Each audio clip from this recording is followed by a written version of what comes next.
This is the OTV Communications Network.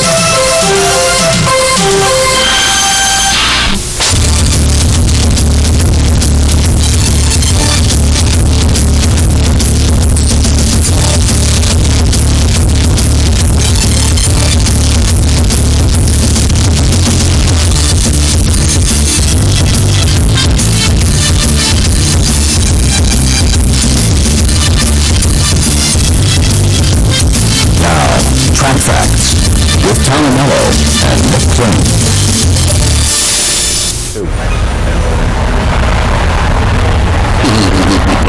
No trotter. Morning, ladies and gentlemen. Welcome to the backstretch here at Saratoga Racecourse. I'm Tom Mello. This is, of course, Track Facts. It's our final program from the backstretch here at Saratoga. Next week, Nick and I will be back in the studio for our regular Track Facts show. And it's a glorious day here, been a glorious weekend, been a terrific meet, lots of great questions that have been asked of the racing, lots of great prices, competitive racing. Yesterday on Down the Stretch, Mark Cusano had a very interesting conversation with John Hayward, president here at the NYRA. Asked him some good questions about the racing side. Nick and I are here on the backstretch today with Gavin Landry, who is a recent hire at the New York Racing Association. He's Senior Vice President of Sales and Market Development. He's a Saratoga native. And Gavin, you moved from working the town, if you will, to working the business that grows the town. That's right, and it's been great so far. Gavin has been a member of our audience for quite some time, and you've called our show on occasion. We appreciate that. And so, Gavin, I want to give you an opportunity to just tell the folks a little bit about your background, how you got to where you are with NYRA, and then we're going to talk about the customer service side of the game, which is your business. And we constantly get calls because you watch the show from folks who are concerned about seats, giveaways, the whole 9 yards. And so tell the folks about yourself, please. Sure, I'd be happy to. Well, I'm not exactly a Saratoga native. I actually have been in Saratoga for the last 12 years running the Convention and Tourism Bureau, which is an agency designed to sell Saratoga as a destination. So for the last 12 years, I've been a destination marketer. Prior to that, I was a hotel manager. I worked for a professional hotel management company for about 6-7 years when I got out of school. I went to Cornell Hotel School and was trained as a hotel manager. This opportunity for me was really a no-brainer. I mean, to get involved in racing at this level with a company that I think puts on the best racing in the world, to be a senior vice president, work for the board that we have, work for Charlie Hayward, is really it's an ideal job for me. So notwithstanding all of the fun stuff that people are talking about on the franchise side, for me personally, this was a really great opportunity and one I couldn't pass up. I do want to tell you, I mean, you asked me to sort of talk about how long I've been involved in the game. Life takes its turns, of course, and my father was a doctor in Pennsylvania and was actually killed in a car crash when I was 7. My mother married Chip Landry, who many of you know. My dad is Chip Landry. He's a breeder and an owner and a bloodstock agent, primarily now as a bloodstock agent.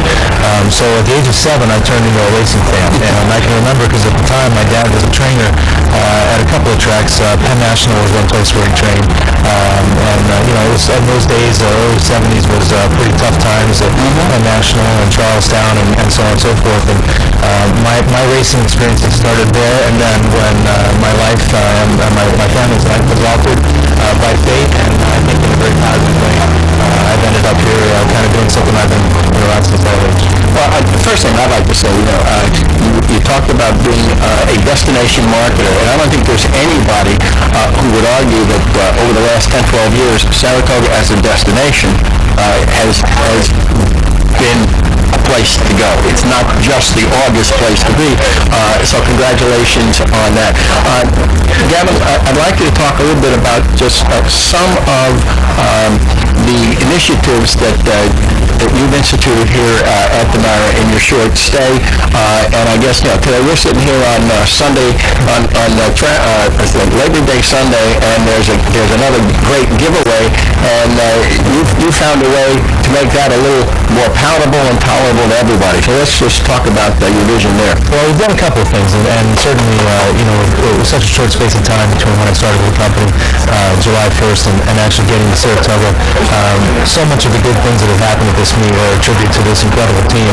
And I also want to take 1 second to give you guys some credit, and that is to say that, we've had a great meet. Mother Nature has really cooperated and been kind to us, but, I've watched your show for a long, long time, and you guys are around the races all the time, and you never give yourselves any credit for drumming up interest or causing people to have knowledge and power and some interest in this game. So, we've had a great meet, and it's in no small part thanks to the two of you.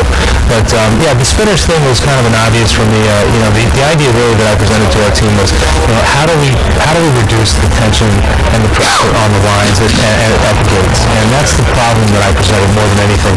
And some really great guys on our team, Jerry Davis, who's our director of parking and admissions, John Ryan, one of our senior vice presidents, Ken Cook, our security folk. And we had a lot of good conversations. Charlie, we just sat down and said, how can we do this? And we actually went through several iterations of how we could reduce the pressure at the gates. And the final solution was to go ahead and move the multiple admissions booth inside to try to let everybody clear through the gates, let those that want to get their seats, get their hot dogs, get a beer if they're one of the guys like me. And, the rest that want to spin and get additional merchandise can do that, but at least then they're inside the track. And we tested it out. We really thought it worked out well. The day that we had the chair giveaway was probably the biggest test of all because the volume, I think we had 72,000 pieces to move that day. And a new piece. That's and a new piece. So the demand for that was very, very strong. But all in all, I think it's worked out well, and I'm pretty sure that it'll become part of the where we operate in the future. We've got a call on the line. Let's go to the call. Now, ladies and gentlemen, again, we've got the answer here. The lines are open. We're interested in questions or comments about the meet itself, questions you'd like to address to Gavin on his role here at the New York Racing Association. So we're going to go to Queens, talk to Joe. Question or comment, Joe? Welcome to the show. Comment. Yes, sir. Darrell Velasquez lecture pick. Well, okay. Is that officially our first prank call? I don't know what it was. Anyhow, let's see.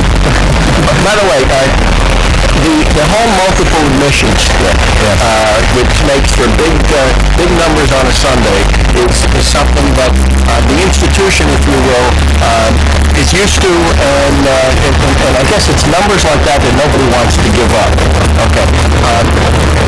I suppose one question fans may have, if there's a new franchise, and if Myra gets the franchise, are you interested in giveaway Sundays in the future? Are there giveaway Sundays in the future, or giveaways in the future? That's a big question. We actually talked about it a little bit as a team, trying to figure out, are Spinners Days, on what level are Spinners Days actually taking away from the ability of a regular racing fan, an average racing fan, to come in and actually obtain a parking spot, get a seat, et cetera, et cetera. I think there's a lot of discussion about how we should move forward on days in the future. I think that there will always be promotional things going on with us because, first of all, it adds a lot of value. It's a great thing to do on a number of levels, but we will take a good hard look at it. And the multiple admissions issue, we've actually, from a standpoint of trying to be as upfront and clear about it as we can, we've actually, even annotated our admission numbers and said, that it does include the multiple admissions. Everyone knows that the multiple admissions are included in our attendance counts, and it's been done for years and years and years. There's even a chance at some point that we would reset the deck there, because for me as a marketing guy, I'd rather know exactly what number I'm shooting. Sure. I did 40 last year. I want to do 41 this year or better. So I think there's a just broad-based agreement that we'd like to try to reset and kind of come up with a new philosophy. And I'd just like to reiterate something a position I've held. It strikes me that I have no problem with folks coming to the track for a merchandise reason, but I'd rather see them redeem a non-winning ticket for having put a couple of bucks into the mutual pool, and God forbid a non-racing fan had to cash a winning ticket and then go buy another one. That's right. To present as a non-winning ticket. That's right. Ways to get folks at least to participate in the game. That's right. And the reality is that we almost did ourselves a disservice. Okay, so what we do, we got ourselves brought in a chair this year, which has a higher perceived value. It's a brand new piece. We we've never done before. So we increase the pressure on the day from those that are really here just to get merchandise. So that's kind of shooting himself in the foot as far as the way we look at it. And I doubt that we're going to try to do things like that again in the future. We'll try to be smart about it, try to look at the merchandise as a way to add value and to have fans get something additional out of their day. But to do what we did this year with the chair, where we increased the perceived value and then caused a lot more folks that were just coming in to load up shopping carts with chairs, that's probably not the right way to go. Gavin, before we came on air, we were speaking about jockey Edgar Prado, who was injured here yesterday. A couple of things. Can you bring us up to date on Prado's exact status? And also, there was some perception among some people that there was a delay in the ambulance getting to Prado. Can you speak to those things? I'd be happy to. And certainly there are better spokesmen on this subject matter within our shop. But let me just tell you what I know, and that is Edgar did have surgery on his ankle. I understand that it is fractured and that he had a couple of pins placed into his ankle. He is stabilized. The perception, I think, that the ambulance was late was actually created by a situation. I won't go into detail on it, but the reality is that the trailing ambulance, once they located where Edgar was, the EMT and the paramedic were to him in about a minute and a half, and were stabilizing Edgar, trying to get him ready to be transported. We brought in another ambulance, which is the one that took him to the hospital, because we needed to maintain the ambulance on track for the next race, the trail, and we brought in one that could actually go off track and take him to the hospital. And by the time that we pulled that one in, Edgar was still not yet ready to be transported. So the fans might have thought that one ambulance was coming in because the other one wasn't doing the job, or whatever it may have seemed like. But in reality, I think, and I haven't spoken to Edgar or his family this morning, I know Mr. Hayward has been working on that and is up to date on the situation if you have interest. But I doubt that Edgar would think that he spent a lot of time not going treated because he was tended to, as I said, they thought it was within a minute and a half of going down. All right, we're going to go back to the phone lines and go to very patient Bob in the Bronx. Bob, thank you for your patience. Question or comment? Just a comment. Every day the work started over a long time. Definitely, I believe that there was one church race in the day. That's not great. What has been up there? The racing gods smile on everybody this year. When the weatherman was right, it was late. That's right. That's very true. Yeah, I think that we've lost. I think it's 6 races. 6 races? 4 or 6 races, something like that. Yeah. Which has got to be a record. And so, Gavin, that would bring up the question next year. People will say, if you get a lot of rain and many races taken off the grass, a couple dozen, why is your business not as good? So how do you, approach something like that? Maybe that's too hypothetical, but, you're almost going to be competing against yourself if Naira is back next year. Well, that's very true. I mean, I was walking the other day with the boss to have a little lunch with Charlie Hayward, and I said, we're going to have a heck of a track record to compete against next year. But, it's a good problem to have. We're an outdoor attraction. Outdoor attractions certainly depend on the weather to be favorable. I think, Saratoga, there's polo, there's golfing, there's all kinds of other outdoor attractions, SPAC for that matter, that have all benefited from a great, great summer.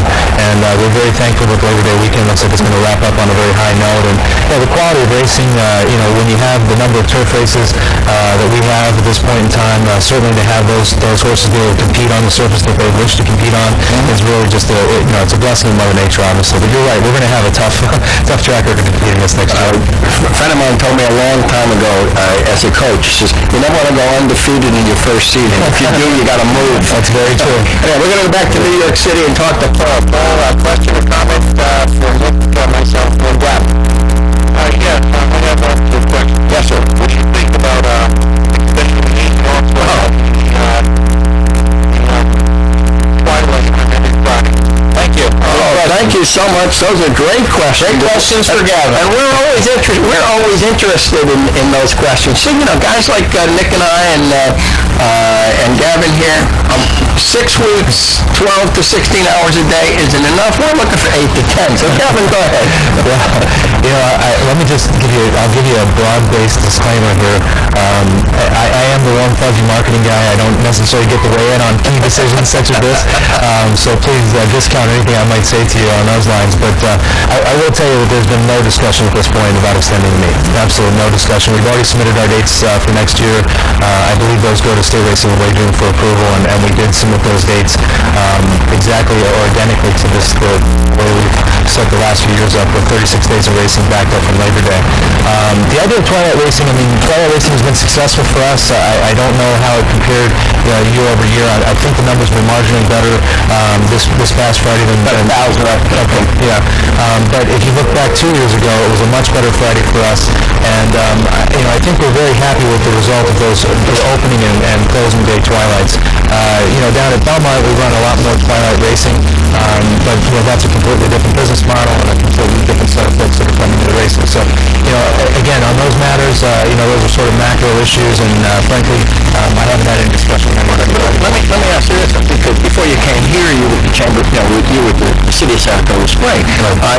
What is your feeling, having been there for the past 12 years, of the community relative to extending the meet further?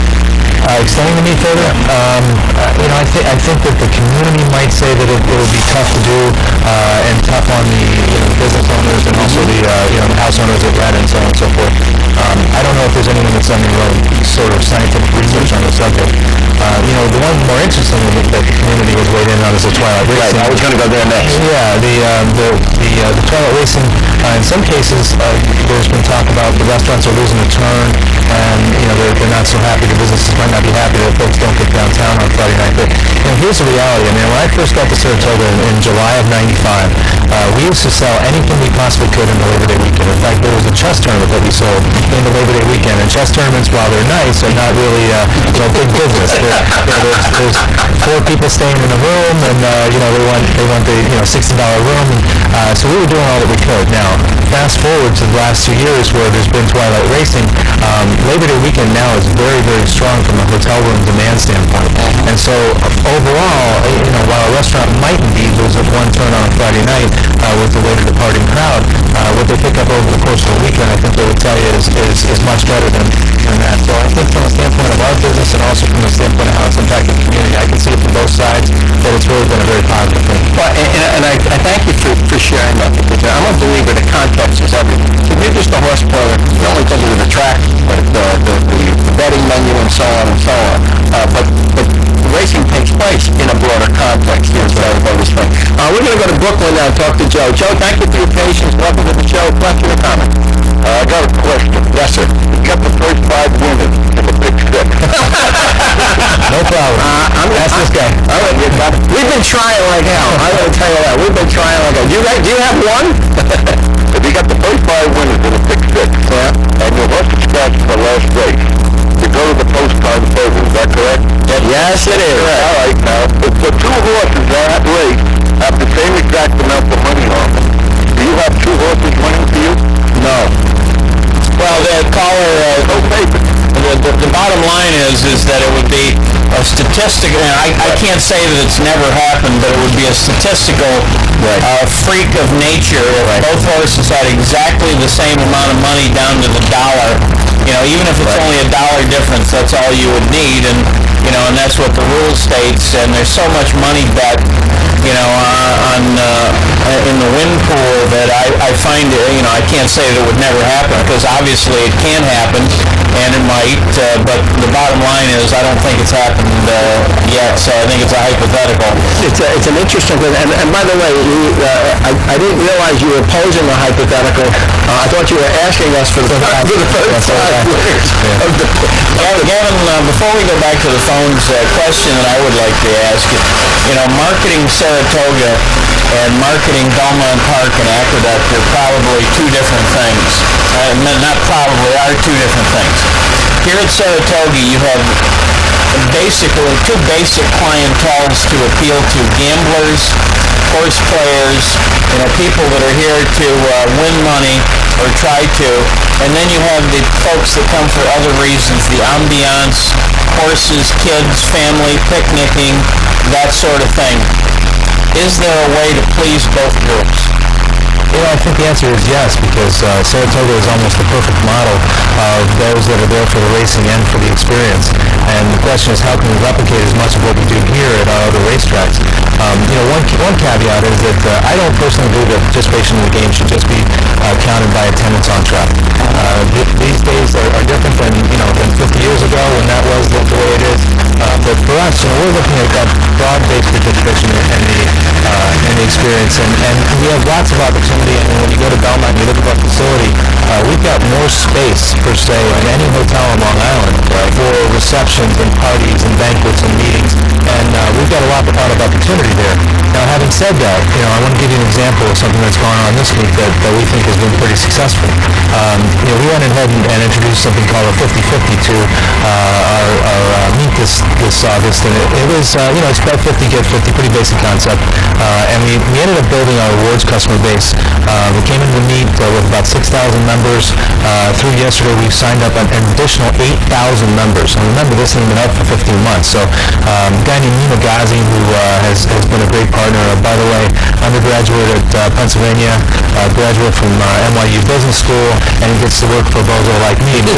This guy has done some great things, and our team, our IT folks. But the reality is that we are going to try to broaden our participation in the sport, not only just an attendance standpoint, but also, as an overall participation, which probably is best measured by handle. Let me just follow up a little bit, because one of the things that I know, has irritated Tom and I to no end for years with, what happens here upstate, is even though we have a terrific and extensive off-track betting system up here, many branches, some easy bets, all that sort of stuff, the newspapers up here and television stations treat horse racing like somebody flips off a light switch after Labor Day. Right. Is there some way that NYRA, perhaps working, say, with Capital OTB, or can try and continue a little bit of the momentum from the Saratoga meet into the fall?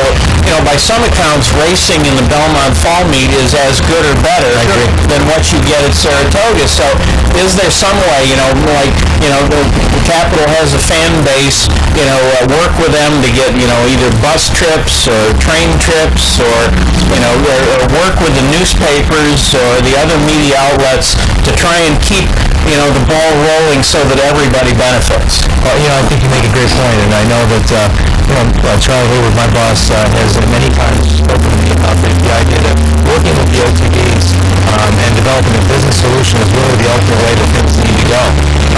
Because we are basically, we're in the same business, we're pulling in the same direction. Our fans are your fans. The reality is that I would bet you that there's a bunch of people watching the show today that are just going to come on track and have fun at the races. So, to your point, Nick, I agree with you. The racing at Belmont is awesome. The fact that racing has sort of taken a place under more sports, and you have to kind of drill down past darts and maybe even curling, to find out that the Philly won, Philly won the Belmont. That's just, it's unbelievable to think. The example that I gave is if the best track and field female ran against all boys, and for the first time in 102 years beat all boys in a mile and a half race, where would that have gone if it was track and field? That would have been on the cover of every major magazine, Sports Illustrated, and the example is that Philly does what she does on Belmont Day, which I thought was just a miraculous, obviously it's set up for her, but just a miraculous thing, and really it was just sort of a parenthetical. It wasn't made as spectacular as it should have been. So I agree with you. I think we should work together, and I personally am open to that. I know that the management team here is as well. Well, I want to chime in on that because I have this position. As far as I'm concerned, thoroughbred racing and lottery, while in competition for the same dollar, more or less, serve the same purpose. In other words, they benefit the state. Right? Lottery gets more television coverage every day than anything else. My question is why NYRA or whoever has the franchise cannot, in some way, shape, or form, address the politicians and the folks who own the media, because media is supposed to serve the public benefit, and since the lotto is for education, if you will, it gets a lot of play.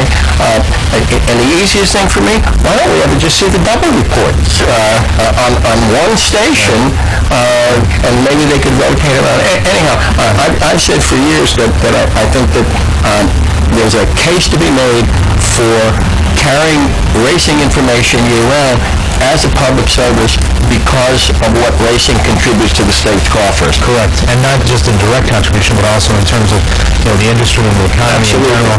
Agriculture is a huge employer in the state of New York, and obviously thoroughbred racing is one of the big reasons why it is. So, I mean, I think your point is exactly correct. I mean, we talked probably months ago now about the Harry Boys, right? And the way that the Swedish, is it the V57 bet is being marketed, and it's really basically like a lottery ticket, and that's gotten people involved in horse racing, and the pools that they're deriving from this Pick 7 bet, by selling it at convenience stores and so on and so forth, are really amazing. So, I mean, we haven't done a good job, but on that sense, on that side of things, I mean, now you can really kind of go macro and start talking about, what is it that we're doing wrong as an industry, and when you start to look at the way that the business has been sort of split apart with a lot of emphasis on Breeders' Cup, and I tend to agree with you, Nick, that there's been perhaps even too much emphasis on Breeders' Cup and not enough emphasis on the Triple Crown. The Triple Crown series, as a unit, has not been effectively rolled forward and marketed. We are having conversations on our end with the NTRA, with Breeders' Cup, with the folks from Churchill. I think that there's an awareness that, look, we've got to sort of resize and reset the deck here. If the industry's going to be successful, we've got to start making this thing, go forward with a more organized approach, as opposed to people just kind of chipping off pieces for themselves, and then there just being no way to really sell the sport of thoroughbred racing. All right, we're going to go back to the phone lines. We've got a very patient Greg from New York City. Greg, thank you so much for waiting. Question or comment, sir?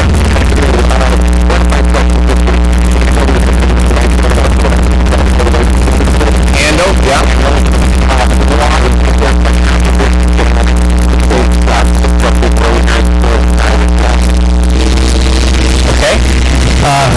Again, I'm going to give you a little bit of a caveat on this because, first of all, I'm not a spokesman on this matter, and secondly, I don't know a lot about it. I will tell you this much.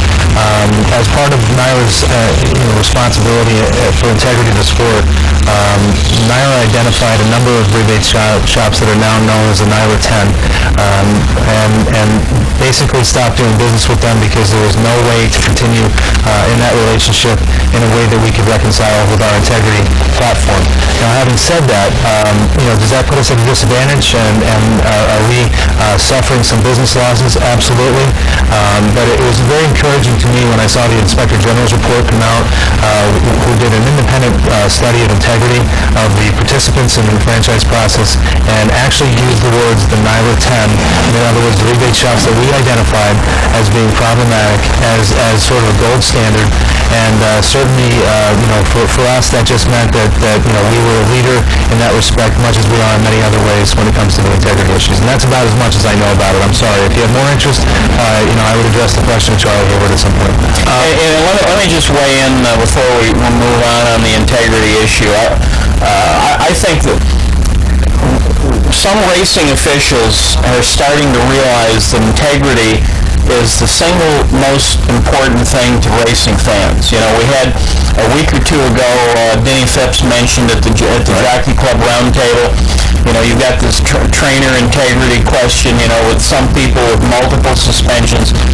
This is something that has really got to be addressed. And I think, it even comes into the bailiwick of a marketing person like yourself, because how can you market a product when a significant portion of your potential clientele thinks there's an integrity thing? So, I mean, is this something, let's just hypothetically say that, the franchise issue is decided and that NYRA is going to be here next year. If that happens, is that the sort of thing that NYRA can try and work on in conjunction with the Racing and Wagering Board to try and, assuage the fears of racing fans? I think you've identified it, and I will tell you this much, just from having not only attended the Jockey Club events, having been privy to some conversations that have taken place on this level that our trustees and the Charlie Hayward have identified this as one of our top priorities. NYRA's top priorities, the integrity of the game, the integrity of the sport, how drug testing can be made more broad-based and more effective, and certainly taken, the fact that we do the testing barn and the stuff that we do for drug testing here also puts us at a competitive disadvantage if another racetrack in the country does not have to go through those same protocols. Right. And, obviously for our own business reasons, we want there to be a fair playing field. We don't want a guy who runs in one state to have, a better advantage than he would in New York State because of the way that we test and the way that we run things. So, absolutely, and I would tell you unequivocally, I think that's one of our top priorities. And let me just add, I heard Charlie yesterday speaking with Mark Cusano about this specific issue, and Charlie identified a couple of things that have happened since the security barn was opened, and I can tell you, and tell Charlie if he's listening, that when the barn was opened, I tracked trainer trends very closely, and there were people that you could see, fall off a cliff when the security barn opened. So, when I hear the horsemen say it hasn't made any difference, they're dead wrong. It has made a difference. Maybe there's a better way to do it, but, we need to, and maybe we need to find that better way, because the horse is the most important thing. The horse and integrity are the two most important things, so maybe there's a better way, but it has made a difference, and it has made a difference to racing fans that have followed the issue. I totally agree, and, not to digress, but Tom, tell me the truth. Charlie Hayward's pretty handsome guy, isn't he? What? It's wonderful on a bike heading around. It was getting too serious around here. I had to just break it up a little. Well, okay, that's good. I like that.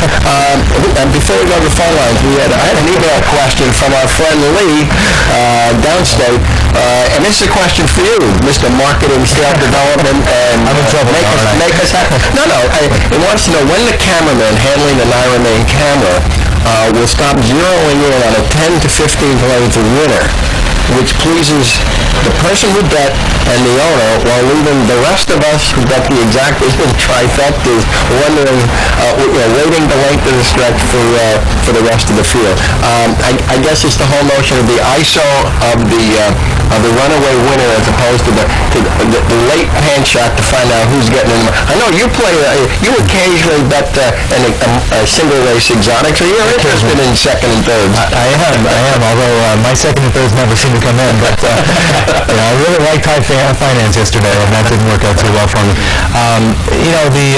The reality is I can understand the point. I don't know a thing about why we do it or how it happens, but I'll just put it to you this way: so noted, and I will take it forward. But again, because we've had several questions on the cameras, gallops out, and so on. Yeah. Okay. And I think we ought to throw up this ball too, Gavin. The fact is that basically about 90% of NYRA's handle comes from an off-track wagering site, whether it's a New York OTB or an out-of-state site. Are we long past the time when NYRA or anybody else, that runs racing ought to have some kind of a checklist of things that, appeal to the off-track player, like move the graphics so you can see whether a horse is wearing front bandages or not, or see how the horse is striding, show the paddock more, show, the horses being saddled more, show the horses working out before the race more. These are all things that are just common sense things to those of us that don't get to the racetrack every day like, your downstate patrons can and do much of the time. So, are we long past the era when maybe you need some kind of a simulcast advisory board, or at least a checklist of people that you talk to try and iron out some of these things? I think it's a great point, and I would encourage anyone listening, just as you have done. I've noticed a marked difference in the way that you've reached out to your fan base and said, listen, communicate to us.